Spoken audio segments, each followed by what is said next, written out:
મેયરની વરણી કરવામાં આવી છે। સીધા જઈશું ત્યાં।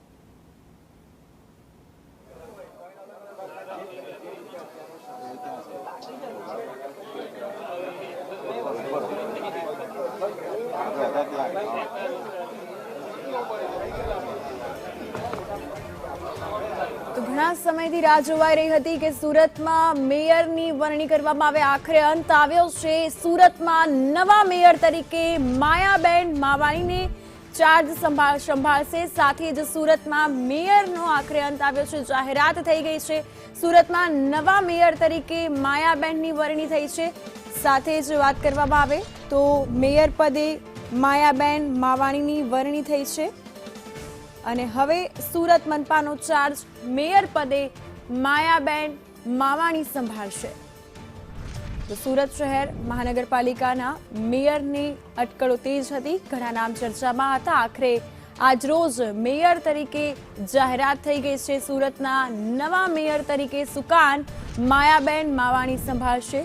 સાથે જ ડેપ્યુટી મેયર અને સ્ટેન્ડિંગ કમિટીના ચેરમેનની પણ જાહેરાત થઈ ગઈ છે। પણ હાલ તો આખરે સ્ટેન્ડિંગ કમિટી ચેરમેન તરીકે રાજન પટેલની નિમણૂક, સાથે જ શાસક પક્ષના નેતા તરીકે અલકા પટેલની વરણી થઈ છે। દંડક તરીકે ઉર્મિલા ત્રિપાઠીની વરણી થઈ છે।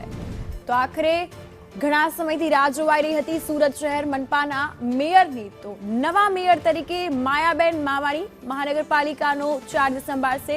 ડેપ્યુટી મેયર તરીકે પણ સુધાકર લોટકનભાઈની વરણી થઈ છે। સાથે જ સ્ટેન્ડિંગ કમિટી ચેરમેન તરીકે રાજન પટેલ અને શાસક પક્ષના નેતા તરીકે અલકા પટેલની વરણી થઈ છે। તો દંડક તરીકે ઉર્મિલા ત્રિપાઠીની વરણી થઈ છે। સાથે જ મેયરની ચર્ચાને લઈને અટકળો તેજ હતી। ઘણા નામ ચર્ચામાં હતા। આખરે આજે જાહેરાત થઈ છે।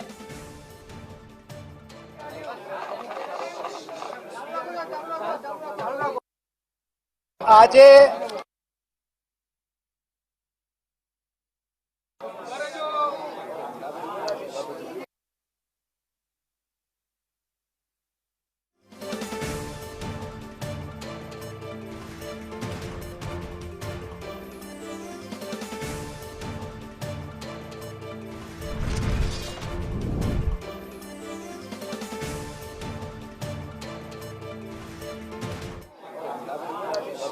સુરત મહાનગર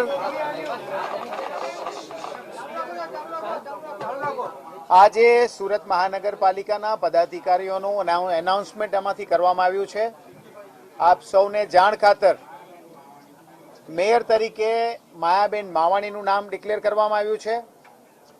ડેપ્યુટી મેયર તરીકે સુધાકર ચૌધરીનું નામ ડિક્લેર કરવામાં આવ્યું છે અને સ્ટેન્ડિંગ કમિટીના ચેરમેન તરીકે રાજન પટેલનું નામ રિપીટ કરવામાં આવ્યું છે અને નેતા તરીકે અલ્પાબેન મહેતા અને દંડક તરીકે ઉર્મિલાબેન ત્રિપાઠીનું નામ આજે સુરત મહાનગરપાલિકાના પદાધિકારી તરીકે રજૂ કરવામાં આવ્યું છે અને સુરત મહાનગરપાલિકાની આ નવી ટીમ હવેથી સુકાન સંભાળશે।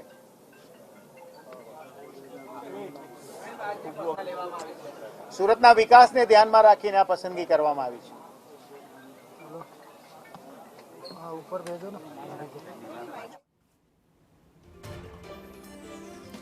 તો સુરત શહેરને હવે નવા મેયર મળ્યા છે। માયાબેન માવાણીની મેયર પદે વરણી થઈ છે। સાથે જ આપણે જણાવી દઈએ કે ડેપ્યુટી મેયર તરીકે રાજન પટેલ, સાથે જ આજરોજ આ જાહેરાત થઈ છે સુરત શહેરમાં। સુરત મનપાને હવે નવા મેયર તરીકે માયાબેનની વરણી થઈ છે।